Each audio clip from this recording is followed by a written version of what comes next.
Ma prochaine invitée est d'une génération désenchantée, mais elle a choisi l'action et la réflexion plutôt que le cynisme. Voici la cofondatrice de Génération d'idées, Mélanie Joly.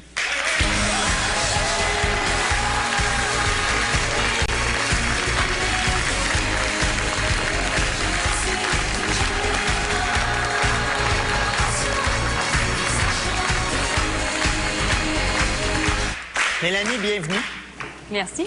Tu as fondé avec Paul Saint-Pierre Plamondon et Stéphanie Raymond-Bougie, qui sont dans la salle, oui, un groupe de réflexion sur notre société. Et ce collectif s'appelle Génération d'idées. Vous faites quoi? En fait, on est une plateforme pour que les 25-35 ans, on puisse s'exprimer, prendre position, réfléchir sur la santé, l'éducation, l'environnement. Donc, concrètement, ce qu'on fait, c'est qu'on a un magazine et un site Internet. Magazine. Magazine, site Internet. Site Internet. On est non partisan et indépendant. Donc, qu'est-ce que ça veut dire, ça? C'est qu'on est des souverainistes fédéralistes, de gauche, de droite, âgés entre 25 et 35, et puis on se rencontre et on s'exprime sur des sujets qui nous préoccupent.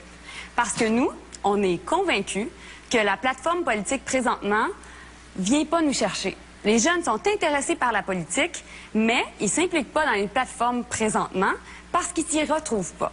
Et donc, c'est pour ça qu'on a créé le collectif Génération d'idées. On a vécu la Révolution tranquille, là, bien avant vous, là, mais en 1960. Après ça, on a eu une espèce d'une autre révolution tranquille. C'était le Parti québécois qui a pris le pouvoir le 15 novembre 1976. Et depuis ce temps-là, il me semble que...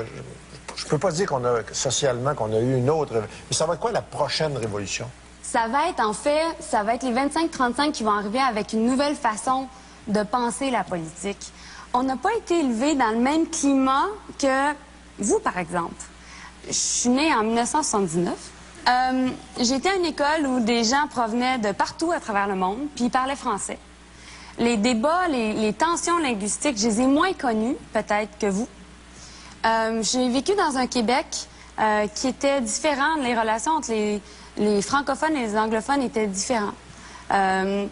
Les francophones étaient rendus plus présents au niveau du marché du travail, avec des meilleures conditions. Donc, c'est sûr que mon bagage est différent et le bagage des 25-35 est différent. Puis en plus, on est plus international dans le sens où on va sur Internet. On est en contact constamment avec des gens de partout à travers le monde. Et puis, je pense que ce qui arrive présentement, pourquoi on a décidé de créer Génération d'idées, c'est qu'on a tenté de soumettre, Paul, Stéphanie et moi, des textes à certains journaux. Ça passait pas. Pourquoi? Parce que, un, ça faisait pas toujours de la nouvelle. C'était pas assez, comment je pourrais dire, vendeur peut-être, ou populaire. Ou, oui, on n'était pas assez connus. On n'avait pas la notoriété, la légitimité. Donc là, on s'est dit, ouais, mais si c'est notre cas, c'est le cas pour toute une génération. Et donc, il faut le créer, ça. Faut le créer, le mouvement. Tu es membre du conseil d'administration du Musée d'art contemporain de Montréal.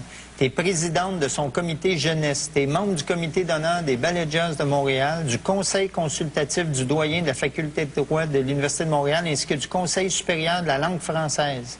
Pourtant, tu es fiancé, tu prends le temps de manger avec tes amis, tu t'accordes du bon temps. Qu'est-ce que tu réponds aux jeunes qui disent qu'ils n'ont pas le temps de s'engager? Moi, je pense que... Je suis pas sûre que les jeunes disent qu'ils n'ont pas le temps de s'engager. Moi, je pense qu'ils n'ont pas trouvé la cause pour s'engager. Puis moi, je dis, ben, venez nous rencontrer. Faites Génération d'idées, www.générationdidées.ca. Exprimez-vous. Vous avez des emplois pour tous ces gens-là? Est-ce que tu trouves que notre société favorise le débat d'idées? Non. Pourquoi? C'est quoi? C'est la pensée unique? C'est pas la pensée unique, mais on est face à des flux d'informations là, qui sont incessants. La télé, en 24 heures sur 24, le fait de toujours devoir savoir qu'est-ce qui se passe au niveau nouvelles, fait en sorte qu'on n'est pas capable de réfléchir. On consomme l'information. On la digère pas. Ben, on a peut-être des indigestions, des fois. Oui. L'an passé, tu as écrit une lettre ouverte dans les journaux sur les jeunes et les accommodements raisonnables. Qu'est-ce que tu as pensé de ce débat-là? Bien, Génération d'idées est née tout de suite, dans le fond, dans ce contexte-là. C'est comme s'il y avait une voix, là, qui n'étaient pas entendues. Puis c'était celle des jeunes qui s'exprimaient pas nécessairement sur justement notre vision de la relation avec l'immigration. Parce que l'immigration, quand on a été élevé avec des gens qui viennent d'ailleurs, c'est moins loin, c'est moins... Quand on connaît quelqu'un, on en a moins peur. Et donc, quand on connaît des gens qui viennent d'Haïti, du Liban, qui viennent de Russie, peu importe, puis qu'on a vécu ensemble, puis qu'on a des souvenirs communs, bien, ça peut juste bien aller. Vous êtes quand même un témoignage de l'évolution, hein?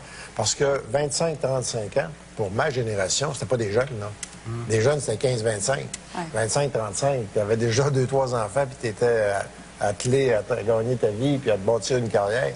Et la notion 25-35, puis parler de jeunes, puis si vous êtes jeune, et très jeune, mais c'est déjà, on voit qu'il y a une espèce de déplacement quand même. Bien, on étudie longtemps, on reporte le fait d'avoir des enfants. Pourtant, les enfants, la famille est super importante parce que souvent, on vient de familles qui sont divorcées. Donc, la réalité je pense que les priorités sont différentes. Mais ta génération revient aux valeurs traditionnelles comme le mariage, par exemple. Pourquoi? Est-ce que le mariage est une valeur traditionnelle? Bien, par rapport aux générations plus vieilles que toi, oui. Pour la mienne, oui. Pour celle de Régent aussi. Je sais pas. Je pense pas que c'est le mariage en soi qui... valeur traditionnelle, peut-être la religion. L'engagement, en fait. L'engagement, bien, je pense qu'il y a une volonté de stabilité dans le fait de vivre en couple puis d'avoir des enfants. Toi, Alexandre, est-ce que tu ressens ça? As-tu le goût de te marier un jour rapidement? Oui. Oui. Là, non. Mais oui. Mais c'est sûr, je pense que... Tu sais, moi, je suis dans ce groupe-là. J'ai 23 ans, mais je suis dans ce groupe-là, puis j'ai été... Oui, mais t'es mature. T'as au moins 25 ans. OK, merci. Je pense que j'ai été élevé dans un milieu où la famille, avoir des enfants, se marier, c'était une belle valeur, puis j'y crois. Donc, c'est sûr qu'un jour, moi, je veux me marier pour fonder une famille. Et toi, Chantal, est-ce que tu ressens ça? Moi, je me sens vraiment entre les deux parce que j'ai comme vraiment l'impression que, justement, on vient de beaucoup de familles divorcées, tout ça, et avoir envie d'avoir une carrière. Fait que j'ai ce bagage-là. Mais c'est vrai qu'autour de moi, je ressens beaucoup de gens qui ont envie, sur le tard, de faire des enfants. C'est peut-être plus ça, moi, ma gang. Gang de filles, tu sais, qui, à 40 ans, vont décider d'avoir des enfants. Sur le tard d'avoir des enfants. Ouais. Les 25-35 ans sont perçus comme des individualistes. Est-ce que c'est un défaut? Non. Quand une personne est bien en elle et se respecte, je pense qu'elle est capable encore plus de donner aux autres et de participer à l'effort collectif. Je pense que dans ce contexte-là, l'individualisme, souvent on a vu comme « Ah, mais c'est le chacun pour soi ».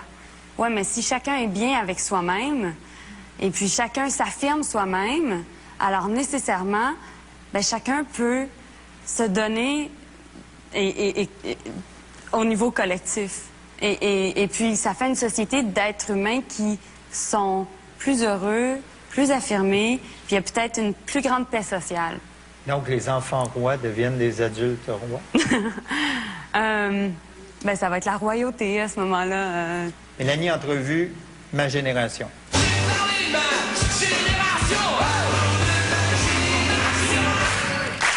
Génération d'idées se prononce sur plusieurs questions de société. Alors, des questions courtes, des réponses courtes. Okay. Qu'est-ce qui doit changer sur le marché du travail? Conciliation travail-famille. Qu'est-ce qui doit changer dans le milieu de l'éducation? Investissement. Qu'est-ce qui doit changer en environnement? Priorité. Qu'est-ce qui doit changer sur le plan culturel? Valorisation. Qu'est-ce qui doit changer dans le système de justice? Accessibilité. Qu'est-ce qui doit changer dans le dialogue entre les générations? Dialogue. Qu'est-ce qui doit changer dans les relations hommes-femmes? Écoute, égalité. Qu'est-ce qui doit changer sur les gangs de rue? Compréhension, dialogue, et puis redistribution de la richesse. Qu'est-ce qui doit changer dans le modèle économique actuel? Consommation. Qu'est-ce qui doit changer dans les médias? Ouverture à de nouvelles idées. Mélanie, est-ce que tu restes avec nous? Bien sûr.